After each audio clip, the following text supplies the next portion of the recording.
everyone, welcome back to Let's Play Great Ace Attorney 2. Ryunosuke's Resolve. In our last episode, we found out,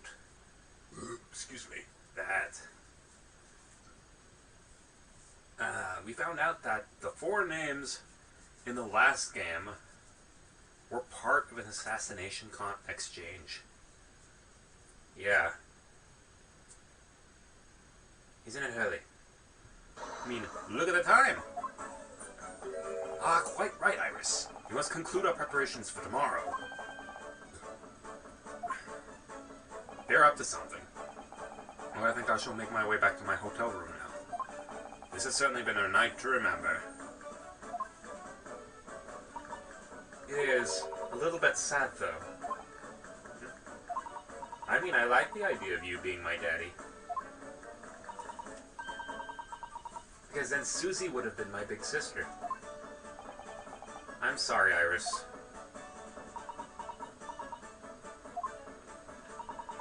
I know, Iris. I was thinking quite the same thing. Were you? But if somebody like me would be worthy, I would be delighted to become your sister. What? Really? Oh yes, without question. So you'll teach me all the ways you know how to throw Runo to the floor? Yes, of course. It would be my pleasure. You didn't have to agree quite so readily. Oh, but wait a minute.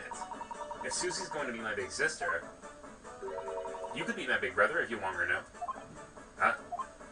I mean, yes, of course. If you'll have me, I'll gladly be your brother.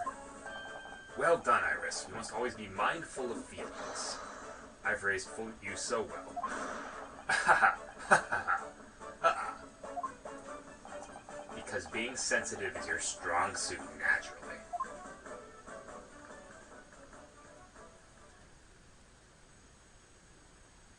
Right, I'm going to work extra hard for tomorrow now, because it's for my big brother and sister.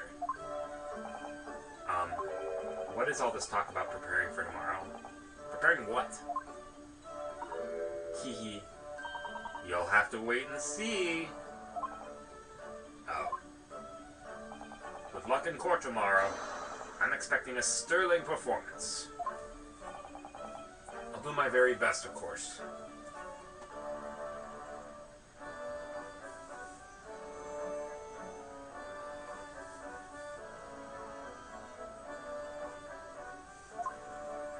Alrighty.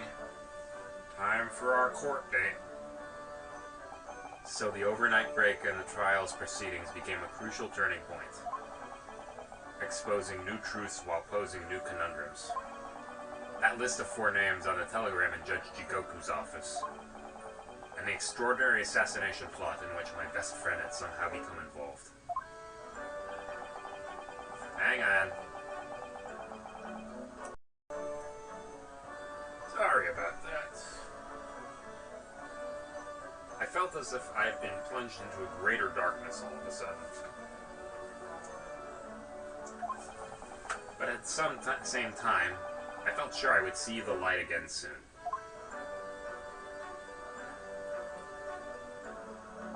Because I was lucky enough to have the most wonderful family in the world standing steadfastly behind me.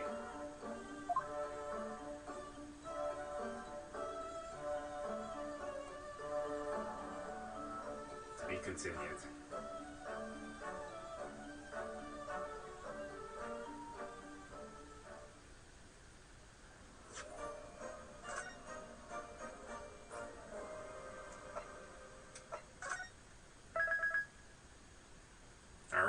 Time to go into trial.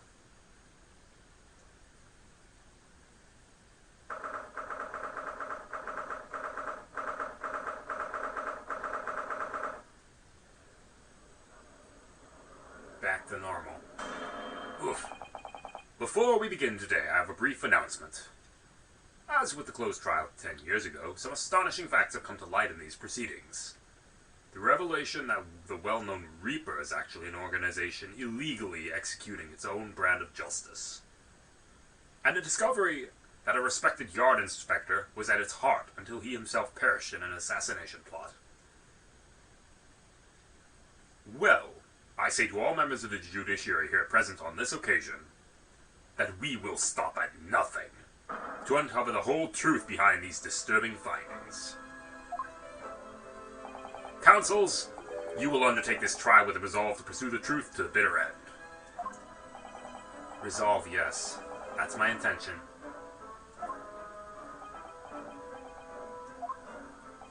My lord, if I may inquire, the defendant may speak. On what grounds is Kazuma Asogi permitted to continue in his role as prosecutor? He is admitted to colluding with the victim in a plot to assassinate an innocent man.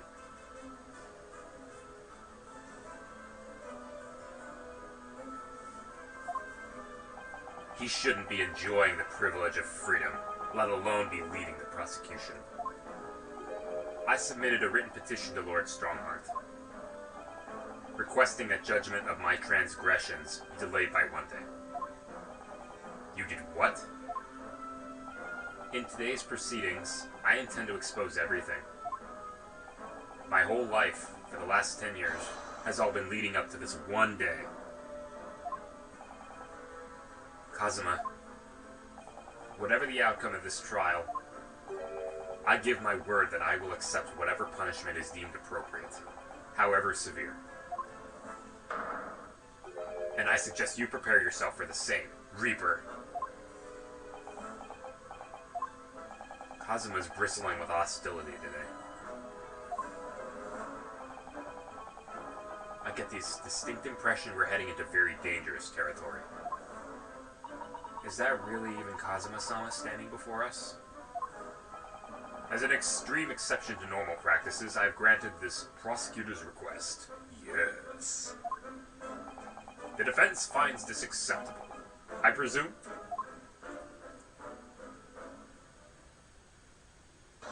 Yes, my lord.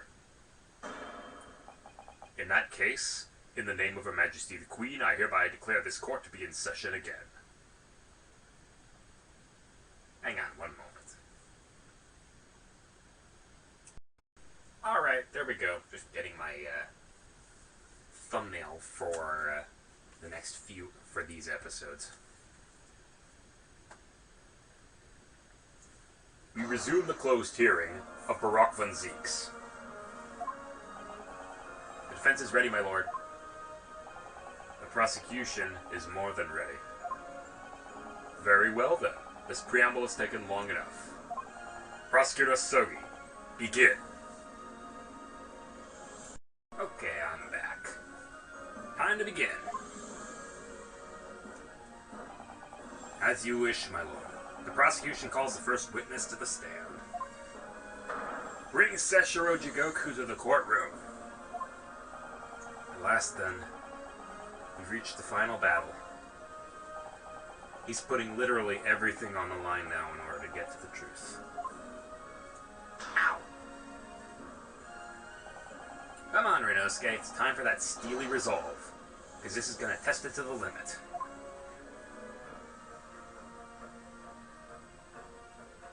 There he is.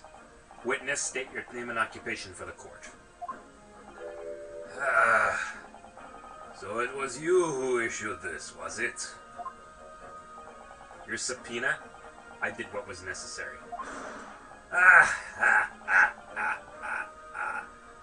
Well, look what the young man has become. I didn't think I'd see the day when you take that tone with me, I must say. The witness will ensure his responses are pertinent to the questions asked. My name is Seshiro Jigoku, a Supreme Court judge from the Empire of Japan. The judge from hell, I guess.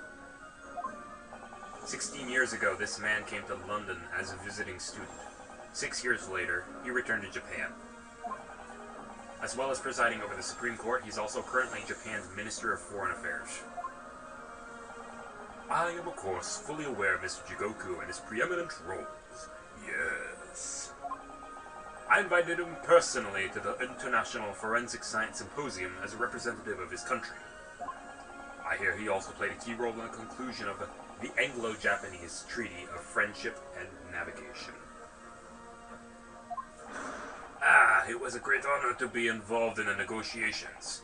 I put my all into that treaty. Judge Jigoku, I must ask.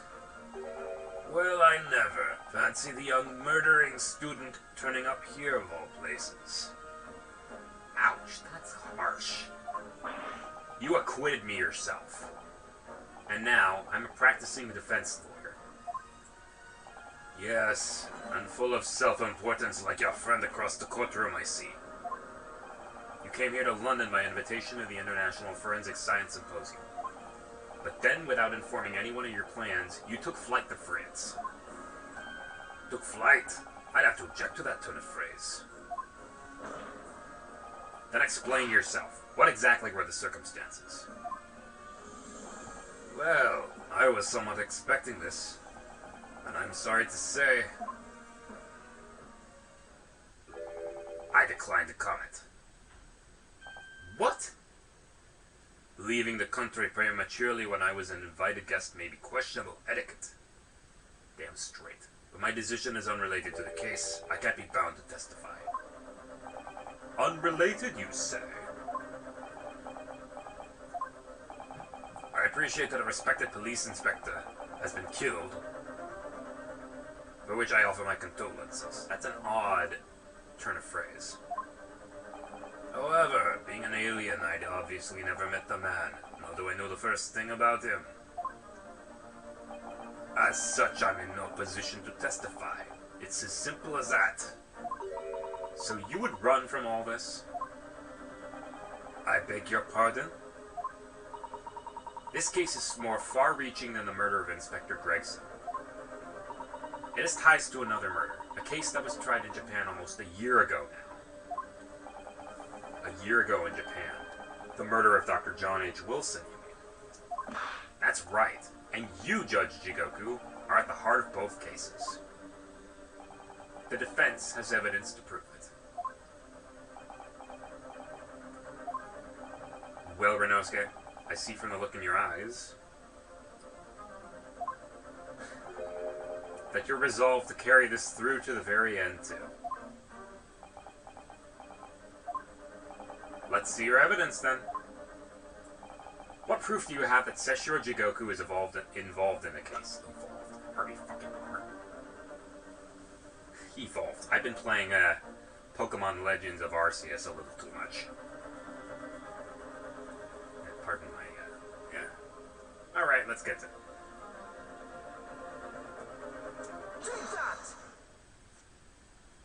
This is a telegram detailing a communication sent between Britain and Japan approximately 1 year ago. The communication contained 4 names: K. Asogi, A. Shin, T. Gregson, and J. Wilson.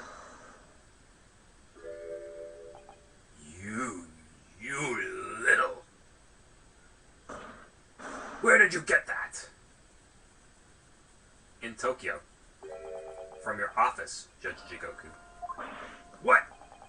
How on earth did you... What's all this about? Why is my name on that list?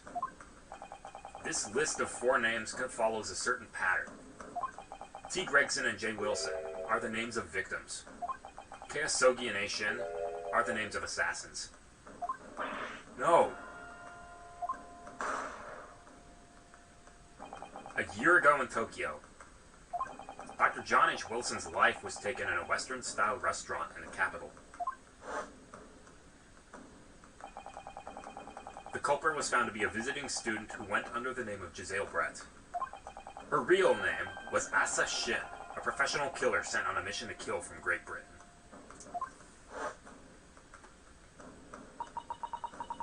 A. Shin and her victim, J. Wilson, and the murder that just took place here in London was the counterpart to that crime. An assassin sent from Japan, also a visiting student, Kazuma Asogi, whose victim was the British police inspector, Tobias Gregson. K. Asogi and T. Gregson, one assassin from each country to kill a target residing in the other. What exactly is the defense suggesting? These two cases of murder, one that took place in Britain and one in Japan, were masterminded by a pair of individuals from each country in the form of an assassin exchange. And the telegram the defense acquired is proof of this international contract to kill. What? What?!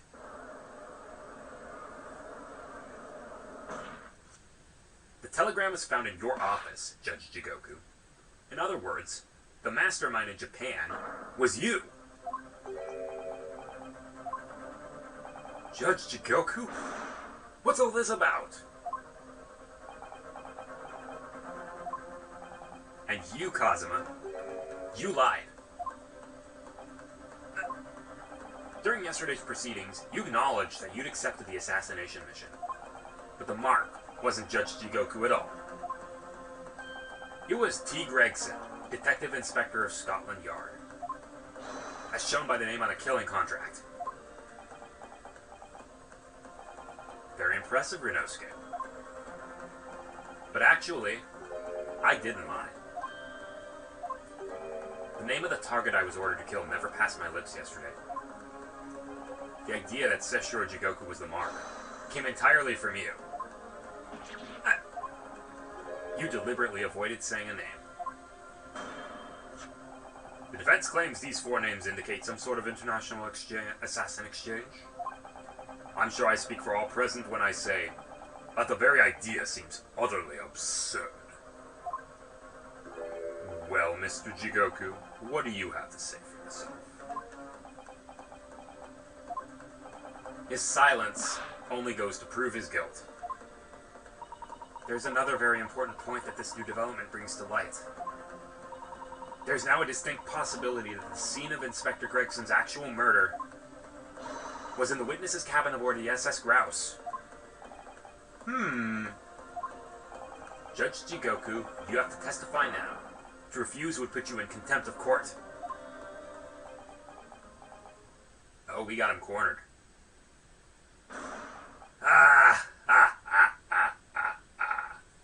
There's no need for quite a vicious stare, young man.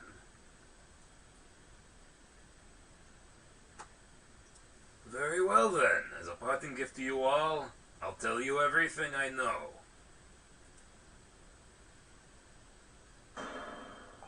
It seems this Japanese gentleman has information the court must hear. That about the alleged assassin exchange and the events of the night of the 31st of October. Present your formal testimony now. As you wish, my lord.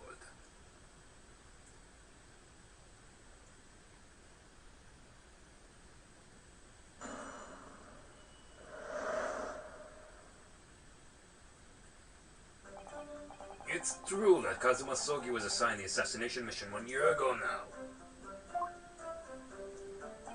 The target was Inspector Tobias Gregson. That was a condition of the British study tour. However, in the end, something happened that meant the young man was unable to carry out his mission. On the evening in question, a member of the crew was on duty outside my cabin at all times. If there had been a shot fired, the crewman would have heard it, so clearly I can't be involved.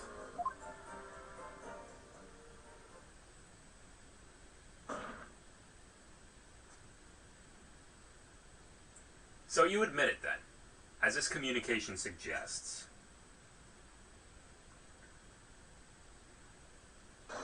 There really was an assassin exchange arrangement between Britain and Japan. A political endeavor at the highest levels, not something I can discuss here. To use such a worthy practice as foreigners study to coerce somebody to commit murder. It's the most appalling thing I've ever heard. Appalling? Oh, it's easy to judge. You would know. You are a judge. Pardon? Asoki had a reason for taking that sword to the British inspector, you know. What? Which is why he accepted the mission in the first place. Isn't that right, Counsel? Kazuma-sama?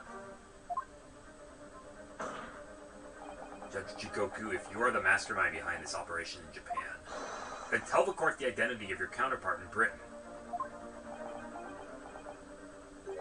I'm not obliged to divulge that information. Let's see if I can figure out something before we're supposed to.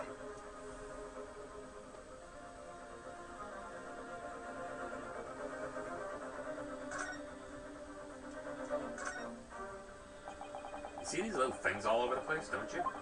It's the part on top of the pocket watch that you twist to set the time, isn't it? It's called the crown, I believe.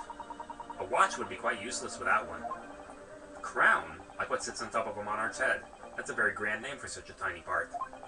Actually, if this is a crown, I have a feeling I might have seen a monarch around here that with a very bare head. If by monarch you mean pocket watch, and I'm quite sure you have. We have...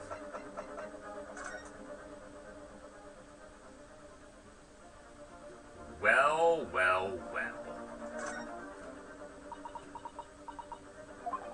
What do you think, Miss Usato? I know what will fit here. I was just thinking the same thing. We're about to see that the little round component is actually part of Inspector Gregson's broken pocket watch. I was just thinking precisely that too. There it is. A perfect fit. Alright, perhaps you knew it. I'll make a note of this new information at once.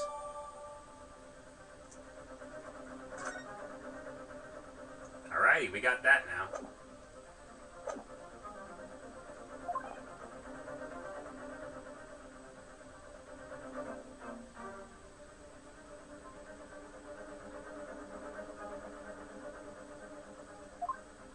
As I said yesterday, I've killed nobody. I freely admit I accepted the mission, but on the night that plan was to be executed, I backed out. In short, this assassin exchange that the defense has identified is unrelated to the events of this case. The crucial point is this. Your police inspector can't have perished aboard that steamship in Dunkirk. Because if he'd been shot in that cabin, it's inconceivable that a member of the crew would have heard it. Oh, I don't think so. That's right. Gregson was killed after betraying the line, in the room on Fresno Street.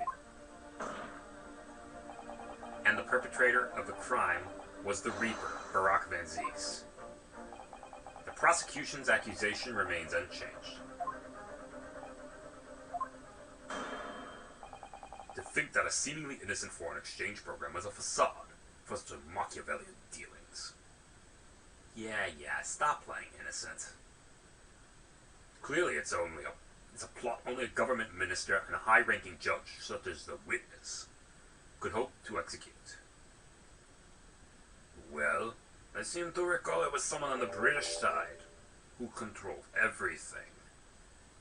Gee, you don't say. Be that as it may, it is not the place of this court to pursue the villainous assassin exchange plot. We are concerned only with the tangible events pertaining to the murder of Inspector Gregson. Is the defense clear on that point, counsel? Yes, my lord. I'll keep that in mind as I cross-examine the witness.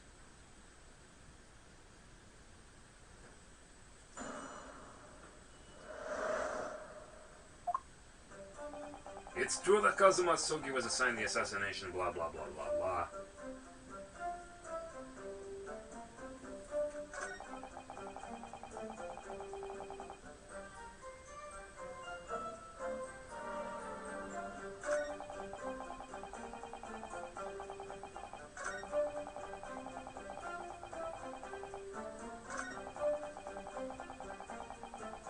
Alright, present. Evacuation drill itinerary. There we go. Objection. I don't think so. Yes, as the court has heard, there was a crewman posted outside Judge Jigoku's cabin. However, we can be sure that, contrary to the witness's claim, the guard wasn't there at all times. What? I have here a notice of a particular event that was scheduled to take place aboard the steamship on the 31st. What? Where did you get that? It's evidence gathered by Mr. Herlock Sholmes. You were acquainted yesterday, if you remember. Herlock Sholmes again. According to this itinerary, after leaving the port of Dunkirk at exactly 10 p.m., and for a period of 20 minutes, all crewmen of the SS Grouse were to gather on deck for an evacuation drill. All crewmen were away from their posts, and during that 20-minute interval, of course, any gunshot emanating from your cabin would have been heard by no one.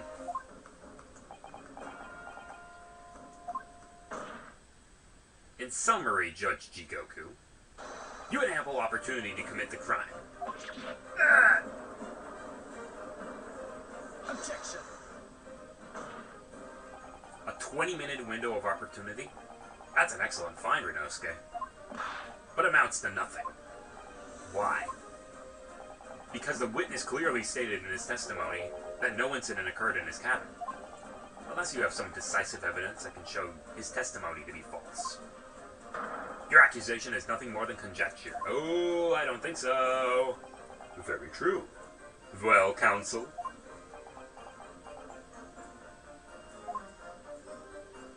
Inspector Gregson was killed in Judge Jigoku's cabin last night. I'm certain of it. Because the defense has the evidence to prove it. You will present the evidence for the defense at once, counsel. What proof do you have the victim's life was taken in Jigoku's cabin? We have this. Take that! Judge Jigoku, this was found in your cabin yesterday. What is that? The crown of a pocket watch? A pocket watch.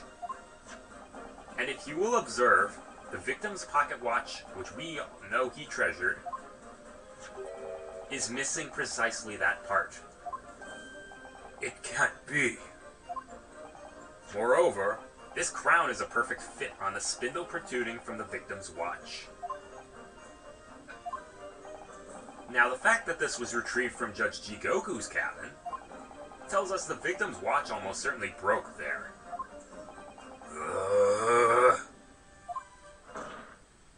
In other words, the victim was killed on the 31st during the 20-minute evacuation drill.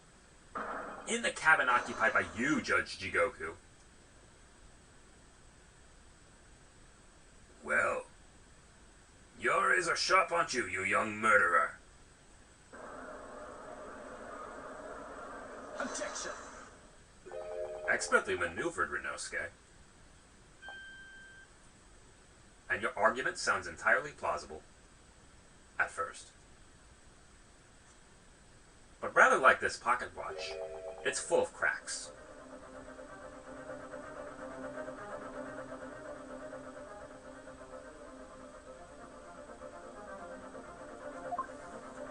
What? And I believe Judge Jigoku feels the same way. I was wrong to acquit you earlier in the year. Oh, shut up. That was low. That was low, dude. Sorry. If I'd known it would result in anyone having to listen to this drivel, I would have declared you guilty just to spare the world your ridiculous bombast. That's a low blow, man. Low blow. I think it's clear that the witness will have to give further testimony. When you hear what actually happened in my cabin that night, you'll notice the pitfall into which you stumbled. Prior to your renewed testimony, I would like to clarify one point. The fact that this part of the victim's watch was discovered in your cabin means that you acknowledge he was there, I presume. Yes, I do.